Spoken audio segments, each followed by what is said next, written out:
Hello all, welcome. Thank you for tuning in on this gorgeous Friday morning here in San Francisco. We're actually getting kind of summerish weather after all of that gloom earlier this week, so I'm definitely enjoying myself. But I wanted to jump on here and update you guys with something that broke yesterday. I wasn't able to jump on here yesterday, so those of you who have been following the Tommy Robinson story closely may have already heard this. A lot of this broke on Tucker Carlson. Tommy was interviewed by Tucker. It's, I believe, the only mainstream media that Tommy's allowed himself to be interviewed by since his release, which is quite interesting considering, one, it's not British, it's American, and then two, it's Fox. But, Tucker's done a good job speaking out on behalf of free speech, speaking out on behalf of conservatism.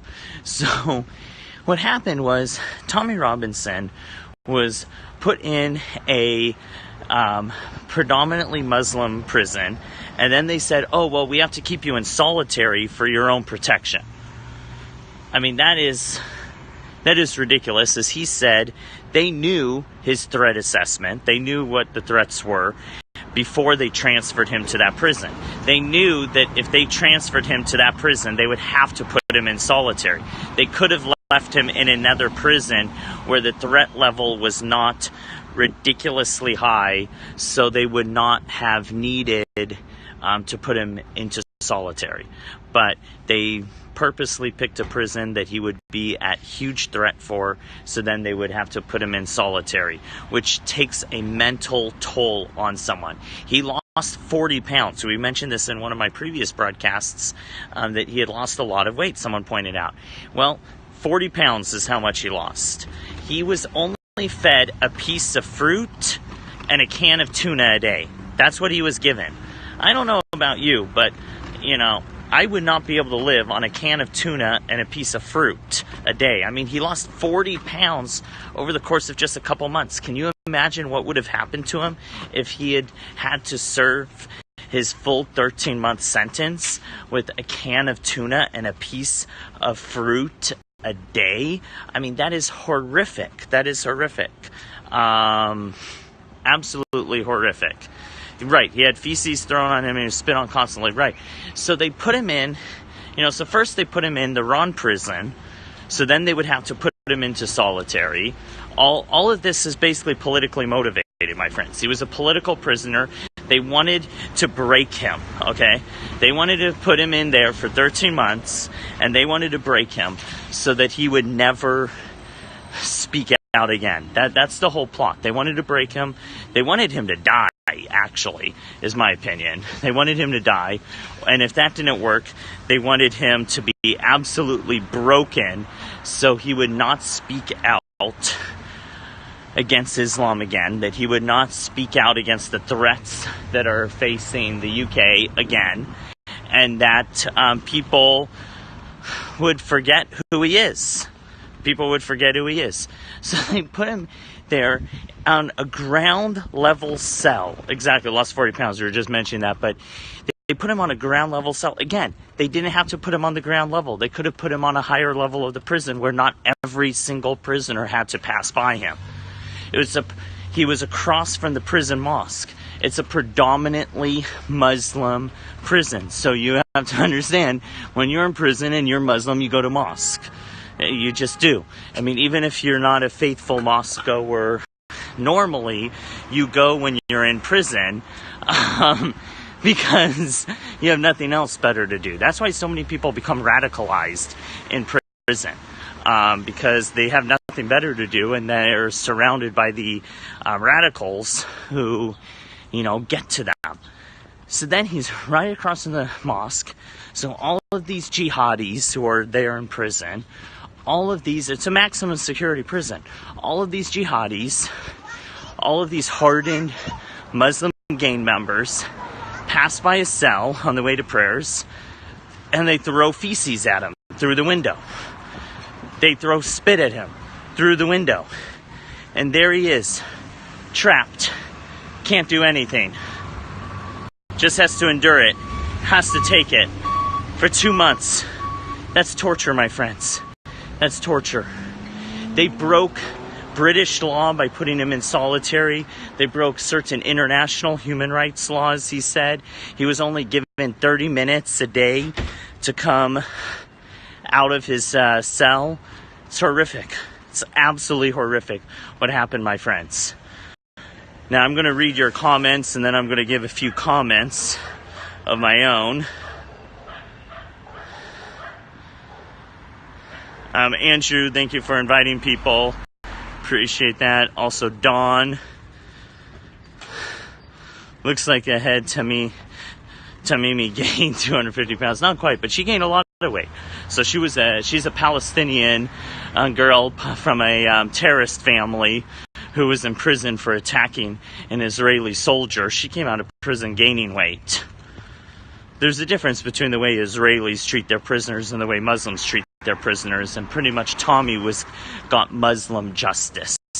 He didn't get British justice. He got Muslim justice. Dawn, thank you for the super heart. A religion of violence is great in prisons. Exactly. That's basically what we're facing there. Never Sharia law. Yeah, we cannot have Sharia law. And what we're seeing is, even though Britain doesn't officially have Sharia law, they're so kowtowing to the Sharia, to the jihadis, to the extremists, the radicals, that they're basically carrying out their agenda. Bear with me, guys. Just take off my jacket. It is warm out here. But yeah, so that's what we're seeing in Britain today. Is we're seeing them, carrying out, enforcing basically blasphemy law, keeping people out of the country who criticize Islam. Meanwhile, they let terrorists roam their streets. They let terrorists have hate marches. Go figure. Jules, welcome. Long time no see. Do I know Tommy's history? Yes, I do. Those animals were throwing excrement into Tommy's window. Exactly. And I didn't quite catch it. I wasn't sure if he had to block the window. Yeah, I know the EDL. But yeah, so anyway, where does this leave us? And because we can talk about what happened to Tommy. I have not talked to Tommy. I wish I could. That would be awesome. I would love to someday meet Tommy. I didn't say Tommy is to be revered. I think Tommy is to be respected. I think Tommy is to be honored for what he's done for the United Kingdom, for bringing attention to Muslim rape gangs, to bringing attention to the threat of Islamic extremism. So that's that. Yeah, he deserves to be knighted. I can't respect hate either. That's why I respect Tommy. He's not a hate mongerer. People always criticize Tommy. They call him a racist, etc. What I would encourage anyone who's critical of Tommy or questioning Tommy, go and check out the Oxford Union speech. Check out Tommy's Oxford Union speech, and you'll find out a lot more about what he is about. You'll find out about his anti-racism, etc. Yeah, Tommy respects Israel. Okay, Seraphim. So you and I can have different opinions on Tommy, okay? You can oppose Tommy if you want. You can welcome Islamic rule in Britain if that's what you want. You can go there and join the pro-Hamas marches. There's plenty of them. So, you can do that. But what do we... Because that's what Tommy's taking a stand against. Tommy is taking a stand against radical Islam. And we might disagree with his tactics. We might not agree with his vernacular. We might not, agree with that. But what he's doing is magnificent. And there were people who criticized... I'll get to that later, James. It's a little off topic.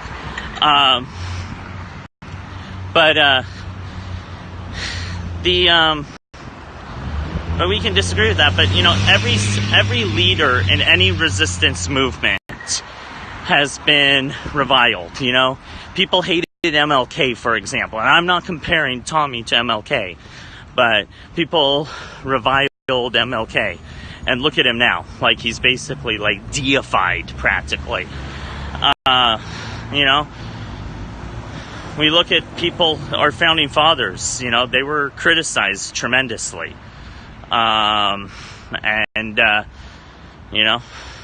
History has judged them kindly. Yeah, MLK promoted peace, and I think Tommy promotes peace too. He doesn't go out looking for fights. He's been attacked, and he's had to defend himself.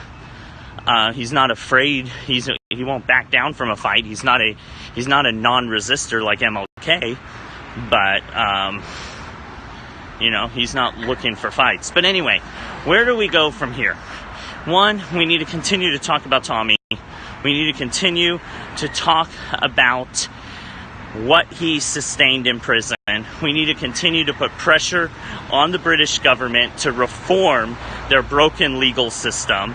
We need to put pressure on them to root out the Islamists from their government, to root out the anti-Semites from their government. And we need to wake up ourselves and realize that our country is just 20 years behind Britain. If we don't wake up, if we don't change the course that we're heading down, we're 20 years behind Britain. What we're seeing in Britain today could be happening here in 20 years. I mean, already there's problems with female genital mutilation here in America. There's problems with jihadi training camps. All of that is going on here in our country. The media is silent about it, just like the media is silent about what's going on in Britain with the no-go zones and everything. Tommy is getting so much criticism because he's speaking out against it. And he's drawing attention to it. And that is why we have to echo what he's saying. We have to support his message and get the word out. We need to wake up those who are around us, who have bought into the media lies, who have been placated by liberal apathy, and we need to wake them up to the danger that is at our shores. I hate this society. If you go against Islam, they call you racist. Exactly. I did a Periscope, I think about a couple weeks ago. You can check it out in my archive replays. Basically, why it's not racist to criticize Islam and why it's acceptable to do that. So definitely check it out if you haven't already watched it. Who is Tommy Robinson? So Tommy Robinson is an activist journalist who was jailed for 13 months for a contempt of court charge because he reported on a criminal case. In conjunction, the criminal case was a Muslim rape gang, now where they had been raping women and children. In Britain, they can basically put a ban on reporting. They can put a gag order. Tommy stood up for our kids when no one would. Exactly. So, anyway, that's about it, my friends. Thank you all for tuning in. I appreciate it. I'm going to answer some questions. James had a couple questions that were a little off topic, but I'm still going to weigh in on them real quick.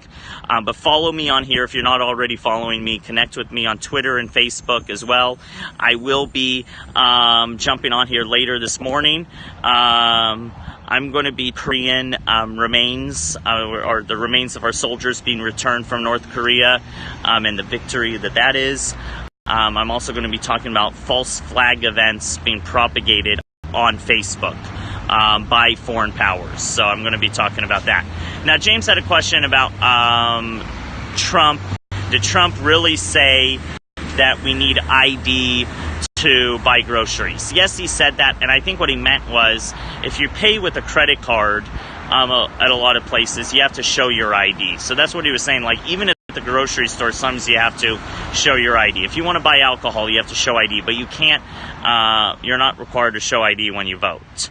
What do I think of the conspiracy theory the deep state is trying to implement Islam as the world religion? I don't know about that. I think what they are trying to do, the deep state, the globalists, they're trying to destabilize Judeo-Christian nations. And so they're partnering with anything that's going to destabilize it. And so it's basically the enemy of my enemy is my friend, because the globalists are secularists. They hate Christianity. They hate Judaism. So they're going to partner with anything that opposes that, whether it's militant Islam or whether it's Marxism, etc. So I don't think they actually want Islam as a world religion, but I don't think they would mind giving a chunk of the world over to Islam.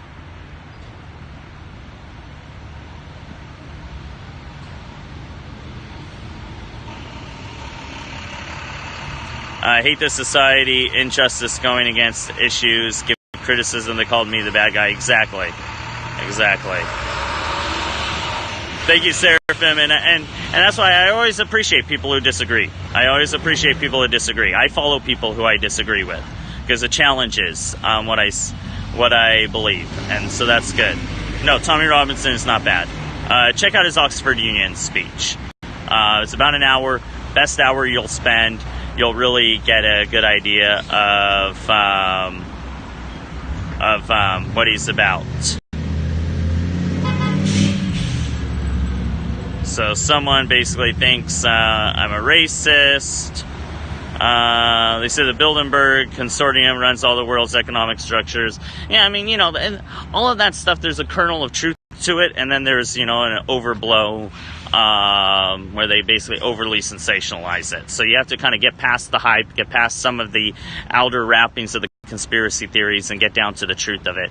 The fact is, there are powers to be, there are the globalists who are intertwined with our world banking system who try to control the world and try to pull the strings, and they try to influence every segment of society.